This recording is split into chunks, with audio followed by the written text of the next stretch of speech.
Tapi kenapa menciptakan fitnah? Ya, saya semakin ditentang semakin kejam. Saya beda orangnya. Kalau dia mau bijaksana, ayo diskusi. Kenapa dia harus mensyaratkan lembaga? Padahal dia membatalkan nasabah alawi, bukan membatalkan lembaga Probita. Assalamualaikum warahmatullahi wabarakatuh. Pada kesempatan yang sangat berbahagia ini kita akan memang sebuah penjelasan yang sangat menarik dari Tengku Qari. Langsung saja kita simak videonya. Baik, saya ceritakan. Waktu di Benda Kerep.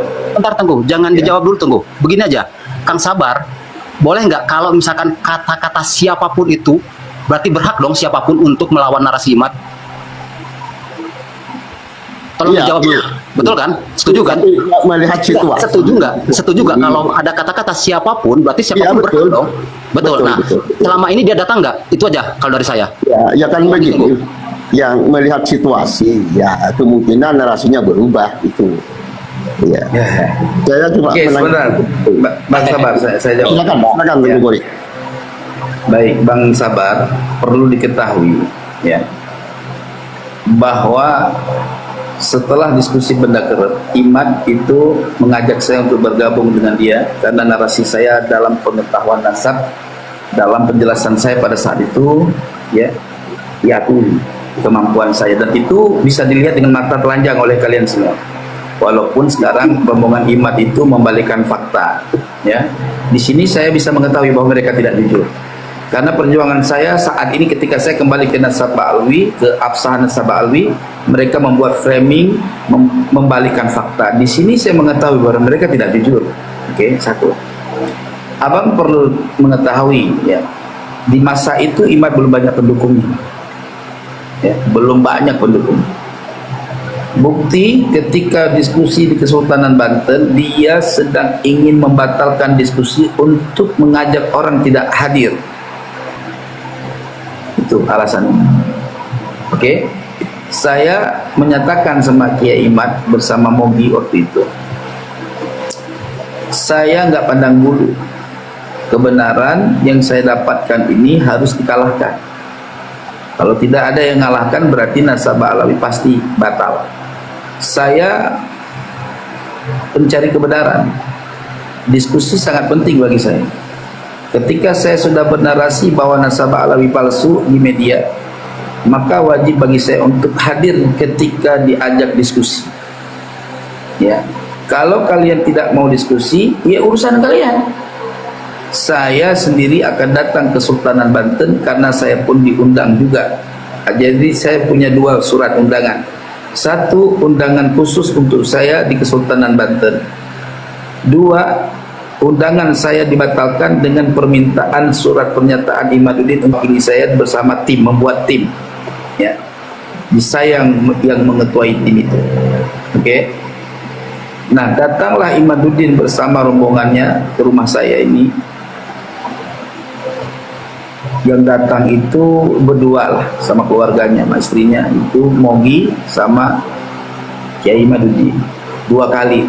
Kali pertama datang untuk bermusyawarah agar tidak terjadi diskusi, saya tetap kekeh untuk diskusi dan dia mau mempertimbangkan itu. Kali kedua dia datang untuk menyatakan kesiapannya untuk mengutus saya sebagai delegasi diskusi di Kesultanan Banten dengan membentuk tim. Nah, disitulah kita tunjuk diantaranya itu Gus Jaduli berdua, Kiai Muhammad Salim dari Cilacap bertiga. Nah, 6 orang dan 3 orang itu ditentukan secara mendadak waktu di Banten karena nggak ada orang lain yang mau datang. Oke. Nah, setelah diskusi di Kesultanan Banten, draw dalam diskusi itu tidak menjawab kemenangan apapun, baik tidak memenangkan tesis dan juga tidak mengalahkan orang yang mengakui keabsahan Nasabah Alawi. Di antara mereka itu yang hadir Abuya Qurtubi, terus Habib Hanif, Wafi, Rumil Abbas, sama yang satu lagi itu Ali Idrus, saya lupa namanya. Oke. Jadi yang mewakili klan Ba'alawi itu Habib Hanif, terus Rumil Abbas, terus Idrus, Habib Idrus yang Aventador. Buya Kurtubi. Iya, Buya Kurtubi nggak ini dia mah hanya mau menjadi sosok orang tua. Ya.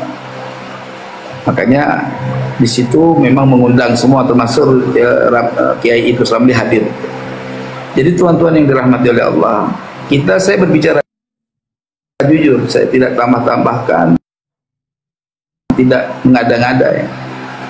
Sebagaimana Anda lihat dengan mata kepala Anda pada diskusi di situ, Imaduddin cuman pergi numpang istinja di Cirebon. Ya, dia memantau melalui YouTube. Kesimpulan akhir kita tutup selesai diskusi dan mengeluarkan statement saya terakhir itu dianggap akur, yaitu diskusi hari ini tidak kalah tidak menang, draw.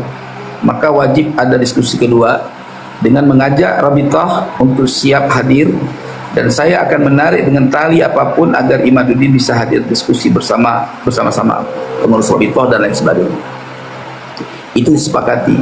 Dan saya setelah waktu itu, kalau nggak salah bulan Juni itu, saya melobi lagi Imaduddin untuk siap diskusi. Imaduddin sudah nggak mau karena saya sudah banyak pendukungnya. Jadi ketika dia sudah banyak pendukungnya, dia takut, dia malah nggak mau diskusi. Ini saya nggak pahamin. Gitu. Tetapi waktu awal diskusi di kepulangan saya dari Kesultanan Banten, saya tidak berdusta ya.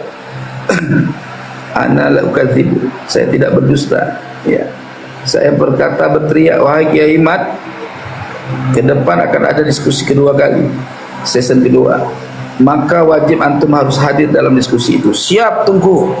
Itu awalnya. Ya saya senang. Makanya saya bingung ini. Jadi oleh sebab itu, teriakan-teriakan saya di media itulah yang membuat tesis Imat itu viral. Saya yang ngedebat Ba'alawi ini di forum manapun, saksi banyak. Lawan debat saya nih Askoli ini ada orang, terus Gopur ya, Hakim, Ibnu Khodi, itu setiap hari berdebat pakai kitab lobangnya Imat. Saya membuat antitesis 140 halaman lah, atau 100 berapa ini. Saya buat antitesis dengan 102 referensi, dan saya siap uji coba. Kebetulan diuji coba di Padusuka TV dengan Dr. Ribut, sehingga Dr. Ribut nggak bisa menjawab apapun. Kemudian saking supaya menutupi kemaluan si Dr. Ribut yang dari Sudan itu, akhirnya Imaduddin naik di komal YouTube-nya Padusuka TV di season kedua. Apa hak dia mengomentari nasab orang? Gitu loh. Maka oleh sebab itu, kalau Kang Sabar ini adalah orang yang mendukung kebenaran, tarik jakunnya Imaduddin, tarik lehernya Imaduddin. Ada diskusi. Dia kemarin narasi di Padusuka TV dengan membatalkan kitab Abnaul Imam. Narasi dia sudah membatalkan kitab Sejarah Mubarakah. Bahaya. Dia pasti rungkat, saya bilang rungkat. Maka oleh sebab itu Bang, abang berpikir pakai akal yang sehat. Saya ini korban yang dijadikan tameng oleh si Imat. Saya yang kemudian mereka menghancurkan nama saya. Ketika saya kembali kepada keabsahan nasab Ba'alawi, apa yang mereka buat? Mereka memfitnah saya, membuat narasi-narasi fitnah untuk menghancurkan martabat saya. Apakah itu orang yang benar? Apakah itu benar? Harusnya katanya mereka bersyukur kalau saya sudah kembali ke nasab ke Ba'alawi. Tapi kenapa menciptakan fitnah? Ya? Saya semakin ditentang semakin kejam. Saya beda orangnya. Kalau dia mau bijaksana, ayo diskusi. Kenapa dia harus mensyaratkan lembaga?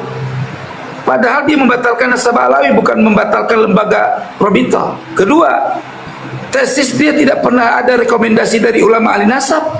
Kenapa dia membuat syarat? Kalau dia membuat antitesis, maka lawan dia adalah antitesis. Dia buat tesis, saya buat antitesis, maka lawan dia saya, bukan lawan yang lain. Itu secara prosedur ilmiah, bukan lawannya Rabithah, bukan. Rabithah itu ada paguyuban yang menghimpun keluarga Ba'alawi di Indonesia, gitu Bang. Kalau dia membatalkan status lembaga Rabithah, maka dia layak melawan Rabithah. Tapi dia membatalkan Nasabah Alwi, bukan lembaganya. Maka dia harus siap berdiskusi dengan siapapun orang yang mempunyai kredibilitas ilmu dalam masalah nasab. Jangan minta tanding sama orang yang gak luas di dalam membahas nasab. Itu namanya cari lawan yang bukan lawannya, gitu loh. Bukan saya sedang mengeremehkan habaib yang itu, enggak. Tetapi mereka enggak mendalami pengetahuan yang sikapnya nasabiah. Mereka cuma tahu jalur-jalur nasab mereka, dia mengisbat sesuai dengan pengetahuan yang turun-menurun dari keluarganya. Datang Imaduddin membatalkan nasabnya dengan mempergunakan metode-metode kitab yang orang-orang seperti Habib Rizik, Habib Lutfi, bukan fak itu.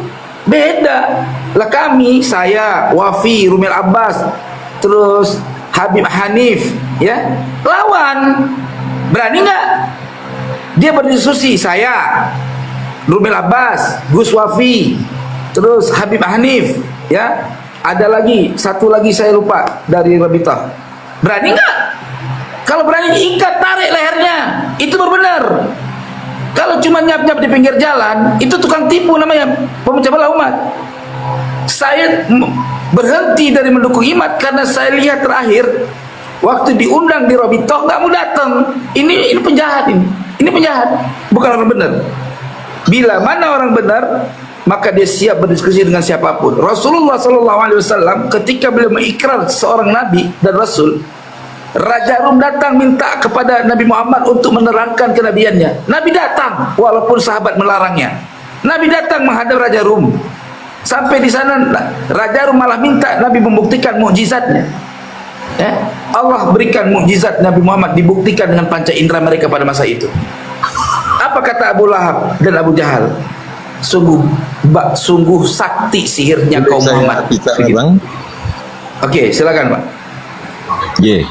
Jadi begini, tadi disinggung sedikit masalah peranan NU. Tadi saya luruskan dulu bahwa NU secara kelembagaan sejak 1926 dia ikut berperan, perwakilan dari NU itu di dalam penyusunan BPUPKI, ini jelas. Yang kedua di dalam perjuangan fisik, peperangan 10 November itu sangat menentukan. Ingat tahun berapa? 10 November tahun berapa? 1945. Yang saya tanya 1916. 1916 itu NU belum berdiri, Bang. Lah berarti jangan ngeklaim. Bahkan orang Aceh, kami berjuang melawan Belanda, ulama Aceh melawan Belanda itu dari mulai abad 17 akhir ya sampai abad 20 ya. 1945 kami udah tumpah darah, Bang. Assalamualaikum. Kalian baru berantem. Kalian baru berkelahi. Sebentar, jangan dipotong dulu. Sebentar, dipotong dulu. Orang makanya jangan ngeklaim. Paham? Yang saya nggak terima, saya ngeklaim. Saya nerima. Sebentar. Saya nerima bahwa ada andil ulama NU dalam memperjuangkan kemerdekaan. Tapi jangan ngeklaim kalau tidak ada NU, Indonesia tidak merdeka. Itu yang saya nggak terima, Bang.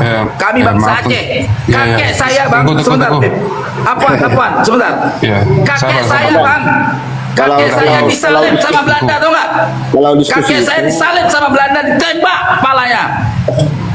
Dan kunci ditunong.